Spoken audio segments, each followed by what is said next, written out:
একটি মেয়ে কোনো পুরুষের সাথে অন্তরঙ্গ না হয়ে কিভাবে কনসিভ করতে পারে, ম্যাম? রুহির কথায় ডাক্তার সাবিনা কিছুটা সন্দেহভরা চোখে বললেন, কিভাবে কনসিভ করতে পারে সেটা তুমি নিজেই জানো। আর তোমার ভাষ্যমতে তুমি বিয়ে করনি, এমনকি তুমি কোনো পুরুষের সাথে ইন্টিমেটও হওনি, কিন্তু আমি তোমার ভার্জিনিটি চেক করেও আশানুরূপ তেমন ফল পেলাম না। তাহলে আমি কিভাবে বিশ্বাস করব যে তুমি কোনো পুরুষের সান্নিধ্যে যাওনি? আর এটা কোনো ভূতপ্রেতের কাজও নয় যে রাতে ঘুমের মাঝে তোমাকে সে প্রেগন্যান্ট বানিয়ে চলে যাবে। তাছাড়া বর্তমান জেনারেশনের ছেলেমেয়েদেরকে আমি একদমই বিশ্বাস করি না। আপনি কি বোঝাতে চাইছেন যে আমি প্রেম করে আমার বয়ফ্রেন্ডের সাথে ইন্টিমেট হয়েছি? আপনারা আরও রোগীকে সান্ত্বনা দিবেন এবং ভালোভাবে জানার চেষ্টা করবেন যে এটা কেন হলো, কিন্তু আপনারা তা না করে উল্টো পেশেন্টকে ইনসাল্ট করছেন। আপনার মতো এরকম নিচু মানসিকতার ডাক্তারের কাছে আমার আশাটাই ভুল হয়েছে। এই বলেই অনেকটা রাগান্বিত ভঙ্গিতে হুড়মুড় করে ডাক্তার সাবিনার রুম থেকে বের হয়ে গেল রুহি। একদিকে তার যেমন প্রচণ্ড রাগ হচ্ছে, অন্যদিকে সে অনাকাঙ্ক্ষিত বিষয়টির কারণে মানসিকভাবে অনেকটাই ভেঙে পড়েছে। রুহির সম্পর্কে বলতে গেলে বর্তমানে সে একাই একটি ফ্ল্যাটে বাস করছে। গত 1 মাস আগে রুহির বাবা মা কানাডায় রুহির বড় বোন মিহির সাথে থাকার উদ্দেশ্যে কয়েক মাসের জন্য সেখানে পাড়ি জমান। যদিও তারা রুহিকেও সাথে নিয়ে যেতে চেয়েছিলেন, কিন্তু রুহি তার বন্ধু-বান্ধব এবং ভার্সিটির কারণে যেতে একদমই রাজি ছিল না। ফলস্বরূপ রুহির বাবা মাও আর এই নিয়ে বেশি জোরাজুরি করেননি, কারণ তারা খুব ভালো করেই জানেন রুহি মেয়ে হলেও সাহসিকতার দিক থেকে ছেলেদের তুলনায় কোনো অংশে কম নয়। গত 2-3 দিন যাবৎ রুহি তার শরীরে বেশ কিছু পরিবর্তন লক্ষ্য করে, যেটা একজন গর্ভবতী মহিলার প্রারম্ভিক লক্ষণ। রুহি জীববিদ্যা নিয়ে পড়ার কারণে মেয়েদের শরীরের কোন সময়ে কি পরিবর্তন হয় সেটা সে খুব ভালো করেই অবলোকন করতে পারে। বিগত 2 দিন যাবৎ কেন যেন রুহির খাবারে অরুচি এবং বমি বমি ভাব আসতে থাকে। প্রথম দিকে এটিকে গ্যাসের সমস্যা বলে উড়িয়ে দিলেও যখন বিষয়টিকে একটু গভীরভাবে সে নেয়, তখন আর এক মুহূর্ত দেরি না করে আল্ট্রাসোনোগ্রাম টেস্ট দেয়। কিন্তু সাবিনা যখন রুহির রিপোর্ট দেখে বলেন যে সে কনসিভ করেছে, তখন যেন তার মাথায় আকাশ ভেঙে পড়ে। কারণ রুহি জোরগলায় বলতে পারবে যে সে কখনোই কোনো পুরুষের সাথে ইন্টিমেট হয়নি, এমনকি তার বয়ফ্রেন্ড নোমানের সাথে সে হাত ধরা পর্যন্তই ক্ষান্ত ছিল। তাহলে এসব ঘটনা কেন ঘটছে তার সাথে? রুহি ডাক্তার সাবিনার চেম্বার থেকে বের হয়েই ওর বেস্ট ফ্রেন্ড লুনাকে কল দেয়। রুহির জীবনের যত গোপনীয় কথা এবং মনের কথা আছে তার সবকিছুই সে এই একজনের নিকটই শেয়ার করে। লুনাকে রুহি কখনোই ফ্রেন্ড ভাবেনি, বরং সে নিজের বোনের থেকেও বেশি ভেবে এসেছে। এর কারণটাও খুব সাধারণ, কারণ লুনাকে যদি কোনো সমস্যার কথা শেয়ার করা হয় তবে সেটি শুধরানোর জন্য সে কোনো না কোনো একটি উপায় রুহিকে বলবেই। পার্কে একটি বেঞ্চে বসে লুনার জন্য অপেক্ষা করছে সে। সাথে সাথে তার মনের মধ্যে এক অজানা ঝড়েরও আবির্ভাব ঘটেছে।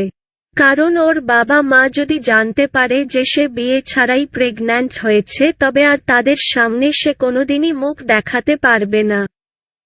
আর তাছাড়া নোমান ছেলেটা তাকে অনেক ভালোবাসে, এমনকি সেও তাকে ভালোবাসে, কিন্তু এমন ঘটনা শোনার পর সে কি আদৌ তার সাথে থাকবে? আচমকাই কাঁধে কারো স্পর্শ পেয়ে রুহি চমকে উঠল। ভাবনার জগৎ থেকে বাস্তবে ফিরে সে পিছনে তাকাতেই দেখতে পায় লুনা এসে গেছে। রুহি লুনাকে দেখে নিজের চোখের অশ্রু মোছার বৃথা চেষ্টা করে সে লুনাকে বসতে বলে। এদিকে লুনা নিজের একমাত্র বেস্ট ফ্রেন্ডের চোখে অশ্রু দেখে কিছুটা অবাক হয়ে জিজ্ঞেস করে, কিরে তুই কাঁদছিস কেন? নোমান কিছু বলেছে? লুনার কথা শুনে এবার রুহি আর নিজের আবেগকে প্রশমিত করতে পারল না, বরং হু হু করে কেঁদে দিল। ওর কান্না দেখে লুনা একপ্রকার ধরেই নিয়েছিল যে নোমানের সাথেই হয়তো কোনো ঝামেলা হয়েছে। তাই সে রুহিকে কাঁদতে দিয়ে বেশ কিছুক্ষণ স্থির হয়ে রইল, কারণ লুনার ধারণা কান্না করলে নিজের মনে গেঁথে থাকা কষ্টগুলো কিছুটা হলেও হালকা হয়।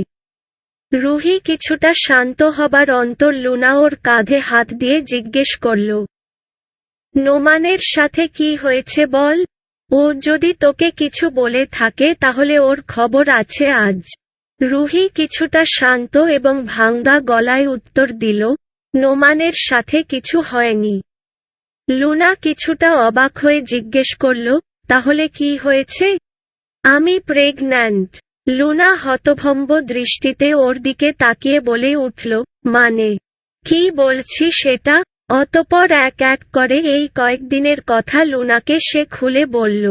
লুনা এসব কথা শুনে সহসাই অবাক হয়ে জিজ্ঞেস করল, এটা কিভাবে সম্ভব? আর আমি জানি তুই একটাও মিথ্যা বলছিস না, কারণ তুই আমাকে মিথ্যা বলতেই পারিস না। তাই বলে এরকম ঘটনা কিভাবে ঘটতে পারে?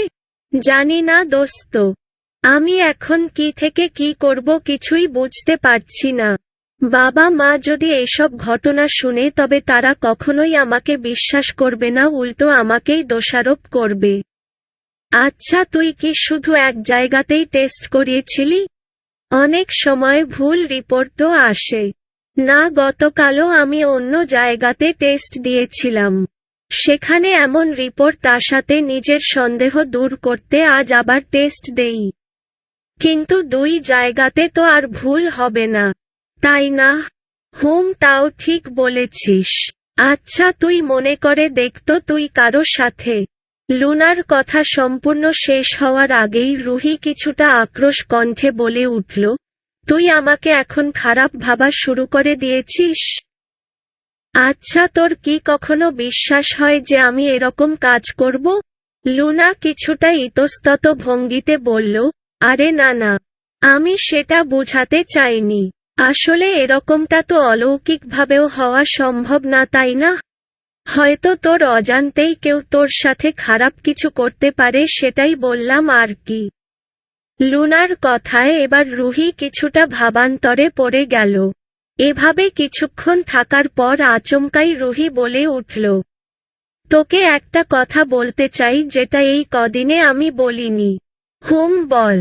আসলে বাবা মা যাওয়ার পর একদিন রাতে আমি ঘুমানোর সময় খারাপ কিছু অনুভব করি, কিন্তু আমার তখন একদমই চেতনা ছিল না। সকালে উঠে তলপেটে বেশ ব্যথা অনুভব করি, এমনকি বিছানাতেও কিছুটা রক্ত লেগেছিল। আমি এগুলোকে তখন পিরিয়ডের সমস্যা ভেবে আর পাত্তা দেইনি, কিন্তু এরপর থেকে আমি প্রতিদিন সকালে উঠলেই বেশ অস্বস্তি অনুভব করি, কিন্তু এমনটা কেন হয় আমি জানি না। লুনা এবার কিছুটা তীক্ষ্ণ দৃষ্টিতে রুহির দিকে তাকিয়ে বলে উঠল, তার মানে ওটাই আসল কাহিনী ছিল আমার যতটুকু ধারণা।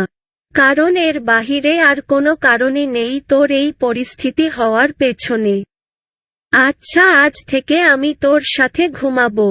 আর একটি কথা, যেহেতু তোর এমন পরিস্থিতি হয়েই গেছে তাই এখন তোর উচিত ভ্রূণটা নষ্ট করে ফেলা। এখন তুই বাসায় যা, আমি আমার বাসা থেকে কিছু প্রয়োজনীয় জিনিস নিয়ে সন্ধ্যার দিকে আসবো তোর বাসাতে। রুহি লুনার কথায় নিজের মনকে কিছুটা সান্ত্বনা দিয়ে বাসার উদ্দেশ্যে রওয়ানা দিল। সে জানে এখন হাজারো চেষ্টা করলেও নিজের সতীত্ব আর ফিরে পাবে না, তবে তার খুব করেই মন চাইছে যে তার সাথে এমন খারাপ কাজটি যেই করেছে তাকে উপযুক্ত শাস্তিটা দিতেই হবে, নয়তো তার বেঁচে থাকাটাই দায় হয়ে যাবে। কারণ এসব ঘটনা এমনিতেও বেশিদিন লুকায়িত থাকে না, বরং একদিন না একদিন তাকে কলঙ্কিনী উপাধিতে ভূষিত হতেই হবে। বিকালে যখন রুহি মনের কষ্টগুলোকে হালকা করার জন্য ছাদে উঠে বাতাসের শীতল ছোঁয়া এবং প্রকৃতির মনোরম দৃশ্য উপভোগ করছিল, ঠিক তখনই পেছনে থেকে কেউ তাকে ডাক দেয়। পেছনে ফিরতেই সে দেখতে পায় বাড়িওয়ালার ছোট ছেলে শিহাব বেশ হাসিমাখা মুখে দাঁড়িয়ে আছে। ছেলেটির গুণাগুণ সম্পর্কে যতই বলা হবে ততই যেন কম হয়ে যাবে, কারণ সে অন্যান্য বাড়িওয়ালার ছেলেদের মতো অতটা অশিক্ষিত কিংবা বেয়াদব টাইপের নয়, বরং সে যুক্তরাষ্ট্রের একটি নামকরা বিশ্ববিদ্যালয় থেকে পিএইচডি করে। বর্তমানে দেশের একটি বর্ষর কোম্পানির উচ্চপদস্থ একজন অফিসার হিসেবে কর্মরত আছে। রুহি খুব ভালো করেই জানে শিহাব তাকে পছন্দ করে, কিন্তু কখনো সেটা বলার সাহস পায়নি। তবে ছাদে আসলে মাঝে মধ্যেই তার সাথে কুশলাদি বিনিময় করে। রুহিও এতে রাগ না করে হাসি মুখেই তার সাথে কথা বলে। কিন্তু শিহাব যতটাই ভালো ঠিক ততটাই খারাপ ওর বড় ভাই সাগর। কারণ যত প্রকারের নেশা এবং মারপিট আছে সবগুলোই যেন প্রভু ওই সাগরের মধ্যেই দিয়ে রেখেছেন। তাই সে একদমই সাগরকে পছন্দ করে না। এসব ভাবতেই শিহাব হাসিমুখে রুহিকে জিজ্ঞেস করে, কি হলো, আপনার মনটা তো আজ বেশ খারাপ মনে হচ্ছে। রুহি ব্যর্থ হাসির চেষ্টা করে বলল, না এমনিতেই আর কি। আসলে বাবা মা পাশে নেই তো, তাই একটু আধটু মনটা খারাপ। ও আচ্ছা। এভাবেই অনেকক্ষণ যাবৎ দুজন কথা বলার অন্তর মাগরিবের আজান দিয়ে দেয়। রুহি শিহাবের কাছ থেকে বিদায় নিয়ে নিজের রুমে চলে আসে। সন্ধ্যার কিছুক্ষণ পরই লুনা রুহিদের ফ্ল্যাটের দরজায় কলিং বেল বাজিয়ে নক করতেই রুহি দরজা খুলে কিছুটা উজ্জ্বল মুখবয়ব নিয়ে লুনাকে ভিতরে প্রবেশ করতে বলে। লুনা ভিতরে প্রবেশ করতেই কেমন যেন তার মাথাটা কয়েকবার চক্কর দেয়। সেই বুঝতে পারে না এমনটা তার সাথে কেন হচ্ছে, তবে সে ঘ্রাণ ইন্দ্রিয় থেকে এক অজানা গন্ধ অনুভব করে। কিছুটা কৌতূহলী হয়ে সে রুহিকে জিজ্ঞেস করে, দোস্ত, তোর বাসায় কেমন যেন একটা গন্ধ পাচ্ছি।